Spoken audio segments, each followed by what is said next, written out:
They say money changes people. But in my case, money didn't change him. It revealed who he really was. I was standing in the middle of the grand ballroom at the Plaza Hotel, wearing a cheap black waitress uniform that smelled like industrial cleaner. Across the room, under a chandelier that cost more than my entire life's earnings, stood a man in a tuxedo. Everyone was clapping for him. Cameras were flashing. He wasn't Jay, the guy who helped me carry my groceries in the rain last week. He wasn't the guy who ate $1 pizza with me on a park bench. That man on stage was Julian Vance, the heir to the Vance empire. The man who owned this hotel, the man who owned half of New York City. And the worst part, he was looking right at me, and his eyes were cold as ice. My name is Elena, and 6 weeks ago, I made the mistake of falling in love with a liar. Let's go back to the beginning. Before the betrayal, before the bodyguards.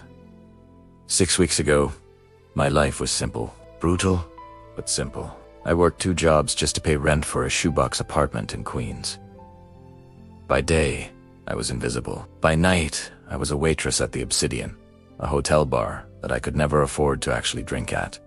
It was a Tuesday, a miserable, rainy Tuesday. The bar was empty. I was wiping down the counter, mentally calculating if I could afford heat this month. $60 in tips. Great. That's 3 days of food. That's when the back door flew open.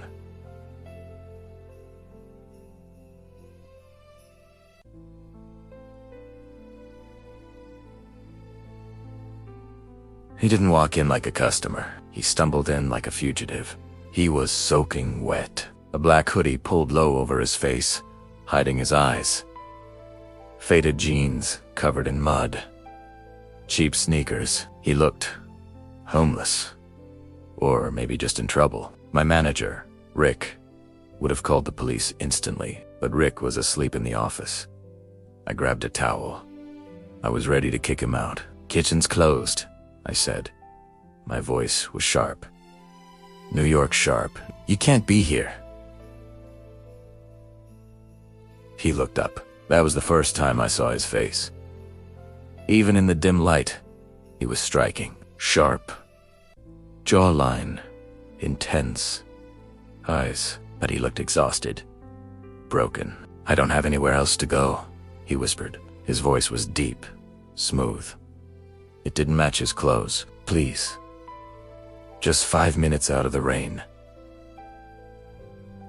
I hesitated. I looked at the security camera, then back at him. I sighed. "Sit in the corner booth. The dark one. Ifan Dene, Essex. You're waiting for a pickup order." A small, crooked smile appeared on his face. "Thank you." I poured him a coffee. Black. On the house, he drank it like it was the first liquid the seen in days. "I'm Jay," he said, wiping rain from his face. "Elena," I replied, not making eye contact. "You saved my life tonight, Elena." I scoffed. "It's stale coffee, Jay. Don't be dramatic." He laughed. It was a genuine, warm laugh. We talked for an hour. We didn't talk about money. We didn't talk about the past. We argued about the best pizza in the city. We joked about the terrible jazz music playing on the speakers. For the first time in years, I wasn't just a waitress. I was Elena. And he was just Jay. The guy with these sad eyes and the wet hoodie. When my shift ended at 2 a.m., I told him he had to leave. "Can I see you again?" he asked. He sounded nervous, like a shy teenager. I paused. This was a bad idea. I barely knew him. "I'm here tomorrow night," I said, grabbing my coat. "Don't be late." As I walked to the subway, I checked the table where he sat. Under the empty mug, he left a tip, a single, crisp, $100 bill. I stopped dead on the sidewalk. Who is this guy? Homeless guys don't carry fresh hundreds. That was red flag number 1. I ignored it. I needed the money. And God help me, I needed the company. Over the next 2 weeks, Jay became a ghost in my life. A perfect, handsome ghost. We started dating, if you could call it that. He never picked me up in a car. He always walked.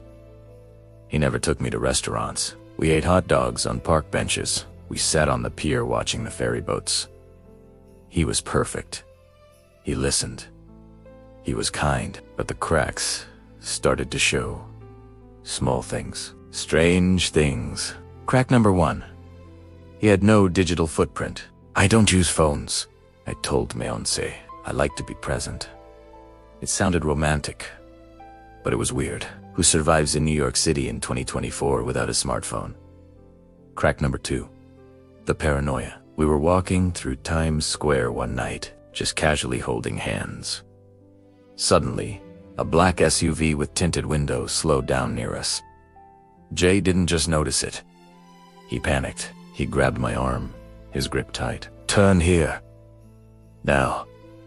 He pulled me into a souvenir shop, hiding behind a rack of tea. He was sweating. Jay, what is it? I asked, breathless. Are you in trouble with the police? He looked at me, his eyes wide. No, Elena. It's debt. I owe some bad people money. Personal stuff.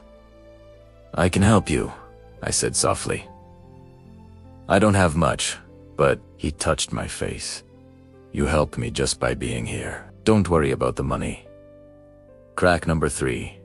The knowledge. One night, we walked past a construction site for a new skyscraper.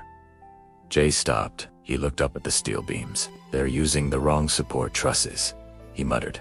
That steel is grade 4. They need grade 5 for this wind load. It's going to cost them millions in delays. I stared at him. How do you know that? You said you worked in moving. He froze. He realized he slipped up.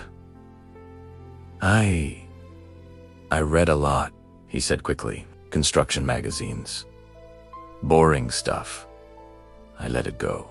I was falling in love. I didn't want to ruin it with questions. I was an idiot. 3 weeks in, I invited him to my apartment. I was embarrassed. My place was tiny. The faucet leaked. The neighbors were screaming, but Jay walked in like it was a palace. It's cozy, he said, looking at my thrift store books. It's a dump, I corrected him. No, he said, turning to me. It's real. Everything in my life is plastic. This is real. We sat on my lumpy couch. I made pasta. Cheap pasta. He ate it like it was a Michelin star meal. We kissed. It was slow, passionate. For a moment, the world stopped. And then, the door exploded with violent banging. My heart stopped. Who is that? I whispered. Jay's face went pale. Ghost white. He stood up, backing away from the door. Don't open it. Why? Is it the people you owe money to? Elena, please, just tell them I'm not here. The pounding got louder, a voice muffled through the wood. Deep, authoritative. Mr. Vance, we know you're in there. Open the door, sir. We have the perimeter secured. I froze. Mr. Vance, I looked at Jay.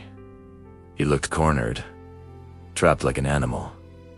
Jay, I asked, my voice shaking. Who is Mr. Vance? He closed his eyes. Defeated Elena. I can explain. Open the door. The voice shouted again. I walked to the door. I unlocked the deadbolt. 2 massive men in black suits stood there. Earpieces. Guns bulged under their jackets. Behind them, parked illegally on my narrow street, was a sleek, black limousine. One of the men pushed past me without even looking at me. You walk straight to Jay, sir, the guard said. Cold and robotic. Your father is extremely displeased. The board meeting starts in 20 minutes. We are leaving. Now, Jay looked at me. His eyes were begging for forgiveness. Elena, Sear. The guard barked. Jay straightened his posture. Suddenly, the slouching, hoodie-wearing guy I knew was gone. His shoulders went back. His face went cold. He looked powerful. I'm coming, Jay said. His voice was different now. It commanded respect. He walked past me. He stopped at the door, inches from my face. "I wanted to tell you," he whispered. "I swear I did." "Who are you?" I asked, tears stinging my eyes. "Who actually are you?" He didn't answer. He just walked out into the rain, flanked by his private army, and got into the limo. I stood there in my doorway, watching the taillights fade into the night. I went back inside. He had forgotten his jacket on my couch. Primetta picked it up. Something fell out of the pocket. It was a black card. Heavy metal. Gold embossed letters. Julian Banson, CEO Vance. Global Hospitality. I dropped the card. I hadn't been dating a homeless guy with debt issues. I had been sleeping with the Prince of New York, and I had no idea what game I had just entered. I thought that was the end, but it was only the beginning, because 2 days later, I received an invitation to the gala. And what happened that night almost got me killed. Subscribe to hear part 2.